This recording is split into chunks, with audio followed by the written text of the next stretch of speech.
Rebienvenue dans le show, 55e épisode de ce podcast Accès Succès. Aujourd'hui, je parle de cash, je parle d'argent, mais en fait, je parle pas juste de cash et d'argent, surtout aujourd'hui, je vais parler de mesure. Oui, d'apprendre à implanter une culture de la mesure pour faire du cash. Pourquoi? Parce que en mesurant ce que tu fais, c'est tellement plus facile de faire les bons choix. C'est plus facile de prédire en connaissant tes variables. Donc, c'est communément faire des statistiques. Oui, ça demande de faire des statistiques. Il faut apprendre à travailler avec des indicateurs de mesure. Donc, ce n'est pas une culture qui est systématiquement mise en place par la plupart des entrepreneurs et je le vois, je l'observe et on peut facilement se perdre à faire toutes sortes de choses. Puis là, on a l'impression qu'on travaille beaucoup, beaucoup, beaucoup, puis qu'on travaille très, très, très fort. Et bien souvent, tout ça est bien vrai. On travaille beaucoup et on travaille bien fort. Mais on ne sait pas si les actions que l'on fait, que l'on porte, que l'on pose, donnent des résultats et surtout, quelle sorte de résultats ils donnent. Et tu sais, il y a toujours une règle où on veut faire le 80-20. Donc, on va aller chercher 80 de nos revenus avec un 20 d'effort. Donc, déjà là, cette variable-là, c'est comme un ratio. Donc, il faut apprendre aussi à travailler avec les valeurs, avec les chiffres. Donc, ça parle aussi de soi en tant que personne. Si on n'aime pas ça aller là, si ça nous dérange, on peut avoir des fausses perceptions, des fausses croyances. Donc, si c'est le cas pour toi, peut-être d'aller voir ça. Pourquoi est-ce qu'il y a un inconfort à aller voir les chiffres? Ceci dit, ça se peut que ça soit aussi complètement un manque d'information, un manque de connaissances et tu sais tout simplement pas comment le faire. Donc, aujourd'hui, dans cet épisode-là, j'ai vraiment envie de prendre le temps de peut-être t'expliquer un peu quels seraient les indicateurs que tu peux mesurer, que tu peux suivre pour t'aider à, à mesurer ce que tu fais, pour avoir un petit peu plus de prédiction dans tes revenus, puis pour lâcher peut-être certaines actions qui donnent absolument rien et d'intégrer des actions que, oh my God, c'est profitable, c'est rentable pour moi. Donc, c'est payant. Donc, les indicateurs, évidemment, si on veut faire de l'argent, il faut qu'on mesure des choses en lien avec ce qui peut potentiellement rapporter des revenus. Donc, bien sûr que, comme je vous dis tout le temps, je vais toujours vous inviter à avoir des objectifs financiers. Si vous ne savez pas quelles sont vos cibles, quels sont vos objectifs, bien, c'est difficile de savoir si on est sur le bord de les atteindre ou pas. Donc, donnez-vous des objectifs, bien sûr, mesurables, donc on peut quantifier et on peut aussi les atteindre. Donc, si vous partez de zéro, puis vous mettez un objectif de 50 000, mais vous ne savez pas comment vous allez le faire entre ça, ça peut être très irréaliste. Donc, restez quand même dans votre range et visez toujours un peu plus le progrès à s'améliorer puis à monter ce chiffre-là si c'est ce que vous désirez au fur et à mesure. Là, il y a plein d'autres facteurs qui viennent interagir au travers de tout ça. Je ne les aborde pas aujourd'hui, je te parle de mesures. Maintenant, ce qui est important aussi dans ces indicateurs-là, donc c'est vraiment les actions qu'on va mesurer, on veut venir quantifier et je le dis, c'est important parce qu'on veut chiffrer. On peut mesurer aussi des aspects plus qualitatifs, mais là, c'est difficile des fois de prendre des décisions sur des aspects qualitatifs parce qu'on n'est pas dans du tangible, on est dans du subjectif. Donc, moi, je vous invite à rester vraiment dans des données, dans des paramètres qui sont claires, qui sont concrètes et qui sont chiffrées. Donc, je vais vous donner quelques exemples d'indicateurs que vous aimeriez suivre. Donc, par exemple, si tu veux évaluer ton système d'acquisition client, donc, si par exemple, je vous donne des exemples, puis là, vous allez devoir l'appliquer à votre réalité, à votre entreprise. Tu fais de l'organique. Donc, ça veut dire que l'organique, c'est que c'est toi qui fais l'action, tu mets de ton temps au travers des actions, des interactions, peu importe la façon dont tu le fais, ça peut être dans des 5 à 7, ça peut être dans du réseautage, ça peut être dans tout ce que tu veux. Tu poses des actions dans le but d'aller chercher des nouveaux leads, des nouveaux clients ou des nouveaux prospects, des clients potentiels. Donc, par exemple, tu voudrais peut-être mesurer le nombre de prospects par jour que tu as contactés. Donc, j'ai écrit ou j'ai appelé ou j'ai rencontré ou j'ai parlé aujourd'hui avec X, Y personnes. Ce qui est le fun dans la mesure, c'est beau de mesurer ce qu'on fait, mais si on veut que ça soit encore plus profitable, donnez-vous des cibles. Donc, des cibles réalistes. Si vous dites, moi, je veux parler à 100 prospects par jour, puis que c'est pas ça votre tâche principale, votre activité, votre fonction, c'est beaucoup, là. Donc, soyez réaliste. Mais si vous vous dites, OK, moi, aujourd'hui, là, à chaque jour, je veux parler minimalement à 5 personnes. Donc là, on vient de fixer une cible. Super, c'est génial. Après ça, on mesure à chaque jour. Donc, on se trouve, il y a des systèmes qui existent, il y a des CRM. Si vous ne voulez pas aller là, vous pouvez garder ça très, très simple avec un fichier Excel. Mais vous voulez documenter, évidemment, mesurer ça parce que vous voulez les analyser, ces chiffres-là, ces données-là. Donc, on peut mesurer, par exemple, le nombre de prospects qu'on aurait contactés par jour. Exemple. On peut aussi mesurer le nombre. Donc, vous voyez, c'est très quantifiable. Donc, le nombre de rendez-vous que j'ai de planifiés. On peut même aller plus loin au niveau des rendez-vous. Donc, le nombre de rendez-vous planifiés, le nombre de rendez-vous qui se sont présentés, donc réalisés, ou le nombre de no-shows, les gens qui ne se présentent pas en appel. Et toutes ces variables-là, toutes ces données-là, tous ces chiffres-là vont vous donner de l'information. Et avec cette information-là, oui, une fois qu'on l'a observé, qu'on l'a analysé, puis qu'on comprend pourquoi ça se passe, là, on peut, par en arrière, aller optimiser ces systèmes, ces fonctionnements. Pourquoi les gens ne se sont pas présentés, par exemple? Ah, il s'est inscrit, ça fait 2 semaines, il n'y a pas eu de suivi, il n'y a pas eu de relance entre ça, il n'y a pas eu de rappel, la personne a complètement oublié. Par exemple.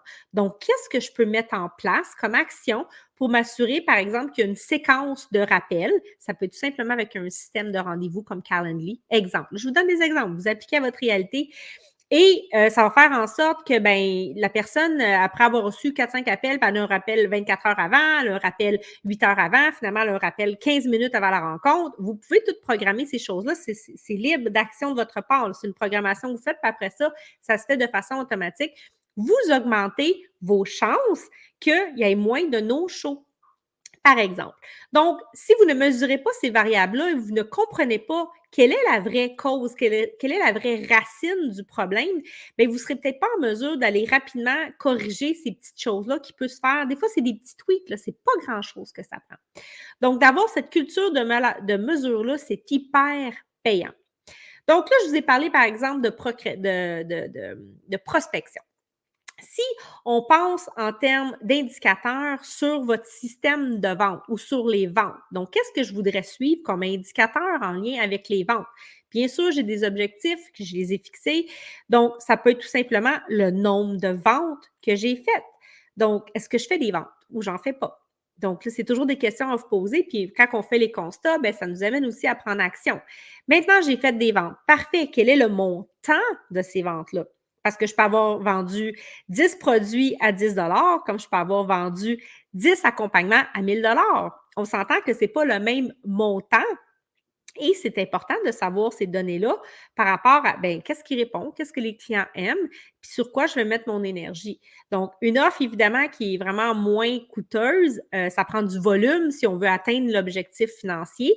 Et à l'inverse, sur une offre qui est plus onéreuse, qui est plus coûteuse, bien, s'il y a des plans de paiement ou pas, parce que ça peut être aussi une variable qu'on veut mesurer, donc le nombre de cash-in, donc d'argent concrètement, parce que je peux avoir vendu un accompagnement à 10 000 mais la personne me paye à chaque mois et je reçois, par exemple, 1 000 par mois. Donc, j'ai vendu pour 10 000, mais dans les faits, j'ai fait concrètement 1 000 ce mois-ci.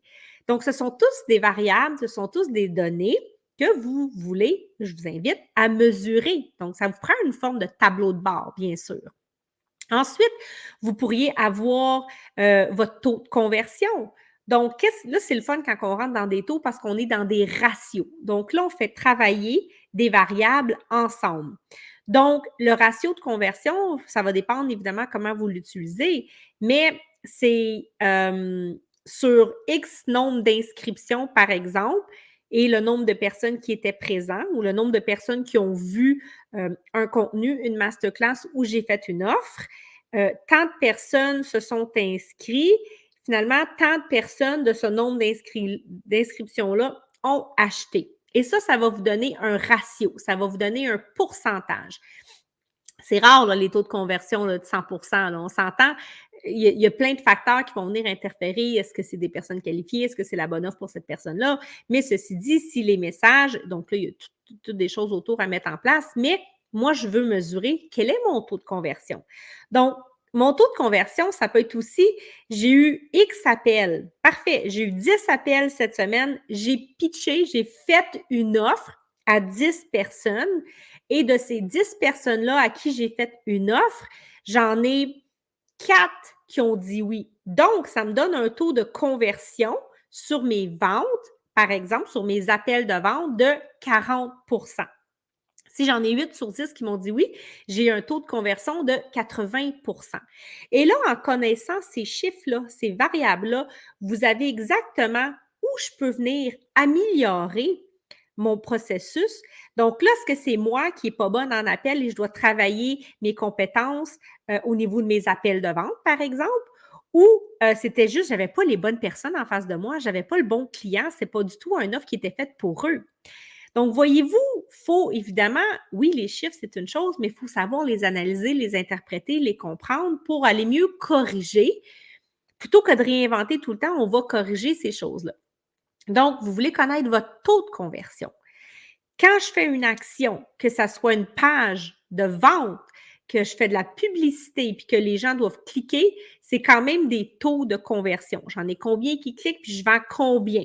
Donc, c'est ces ratios-là qu'on va aller mesurer. Donc, il y a plein de choses qu'on peut mesurer.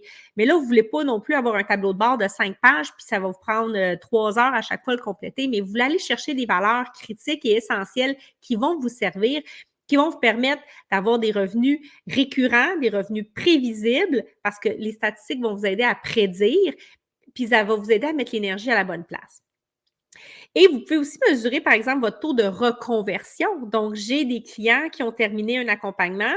Sur 10 clients, j'en ai 7 qui ont accepté de renouveler. Donc, c'est un taux de reconversion de 70. C'est une façon de vous mesurer. Et on ne peut pas être toujours juste être dans l'intuition. C'est vraiment une façon concrète de gérer votre entreprise, de gérer votre performance, de gérer vos résultats et votre pouvoir d'action et de toujours aller améliorer pour augmenter ces données-là parce qu'elles vous parlent. Et enfin, l'autre chose, si vous faites par exemple de la publicité payante, donc vous pouvez aussi, bien sûr, et je vous invite, n'allez pas dans de la publicité payante si vous n'avez pas encore développé cette culture-là de la mesure. Puis là, je vous parle évidemment d'analyser, de suivre ces statistiques sur le plan de la publicité, mais il y a tout le système que je ne parle pas aujourd'hui qui est du marketing et du message parce qu'on peut dépenser beaucoup d'argent et là, il faut comprendre pourquoi ça ne fonctionnerait pas. Par contre, les valeurs vont venir vous donner des éléments à savoir, OK, sur quoi je dois travailler. Puis où ça bloque dans le processus, là, dans le pipeline, si on peut dire, ça va vous pister aussi sur où vous allez aller travailler et mettre vos efforts et travailler à optimiser. Mais si on fait de la publicité, par exemple, on veut suivre le coût par lead. Donc, c'est quoi mon coût d'acquisition? Je fais de la pub, je dépense de l'argent en publicité pour aller collecter des leads, par exemple, pour soit un outil gratuit, quelque chose que je vais offrir, ou pour s'inscrire à un événement que vous allez avoir, un webinaire, un challenge, quelque chose. Donc, vous avez un coût d'acquisition. Donc, quel est mon coût par leads? Ensuite, c'est quoi mon coût d'acquisition client? Donc, le lead, il n'est pas encore un client. Donc, qu'est-ce que ça me coûtait d'aller chercher ce leads-là, mais aussi de le convertir, qu'il l'achète de moi? Ça a été quoi ce coût-là? Donc, ce ne sont pas les mêmes variables qu'on va suivre. Le nombre de leads que vous avez généré, donc le nombre d'inscrits, le nombre de personnes qui ont fait le opt-in, par exemple. Donc, ça, c'est des variables qu'on veut suivre, qu'on veut mesurer. Puis là, les variables, ça peut aller loin. Ça peut être le coût par appel cédulé, parce que vous pouvez mesurer tout ça aussi quand on fait de la publicité. Vous pouvez mesurer le coût pour vos ventes, le nombre de ventes, le montant des ventes. Ce sont toutes des chiffres, des indicateurs de performance que vous pouvez mesurer. Mais si tu veux faire du cash, si tu veux prédire tes revenus, tu dois dès maintenant commencer à mettre en place dans ta business une culture de la mesure et tu dois mesurer des indicateurs de performance. Donc, en gros, tu mesures tes actions. Tu mesures qu'est-ce que ça donne, les actions que tu fais. Et parce que tu vas avoir des résultats, tu vas être capable d'aller retravailler ces actions-là à la racine plutôt que d'essayer de patcher à gauche, à droite avec des solutions sans avoir vraiment compris c'était quoi qui bloquait fondamentalement au fond de tout ça. Donc, j'espère que ça t'aide. C'est un petit 15 minutes rapide comme je fais à chaque fois. Je t'ai parlé comment évaluer ton système d'acquisition client. Je t'ai parlé de comment évaluer ton système de vente et aussi si tu faisais de la publicité, si j'ai donné quelques exemples d'indicateurs, mais des indicateurs, il en a tout plein. Et si ça t'intéresse, tu aimerais savoir la liste d'indicateurs que tu peux suivre selon les différents aspects de ton entreprise, les différents systèmes, les différentes structures, j'ai un outil gratuit que tu peux retrouver dans les commentaires. Tu peux même m'écrire dans les commentaires si tu ne le trouves pas. Si tu ne trouves pas le lien, tu peux m'écrire KPI, donc K-P-Y-I. Écris-moi le mot que tu veux, dis-moi que tu veux l'avoir, je vais venir vers toi, je vais t'envoyer l'outil. Tu peux télécharger ça. Tu vas avoir une panoplie d'indicateurs de performance que tu peux décider d'intégrer à ta pratique de gestion, que tu peux décider de mettre en application dès maintenant et de les suivre et déjà d'améliorer ta performance financière, mais tu peux évidemment améliorer ta performance de n'importe quel système que tu exploites dans ta business. Alors, je te dis merci. Merci énormément d'avoir été là. Abonne-toi au show. Tu peux t'abonner sur Apple Podcast, tu peux t'abonner sur Spotify et aussi tu peux partager cette vidéo-là à quelqu'un dans ton entourage si tu penses que ça peut servir à quelqu'un. Puis enfin, laisse-moi un review, évalue le show, qu'est-ce que tu en penses, écris-moi des commentaires, fais-moi des suggestions, je suis ouverte à vous lire, à vous entendre et à vous servir encore plus. Je vous dis merci et je vous dis à la prochaine.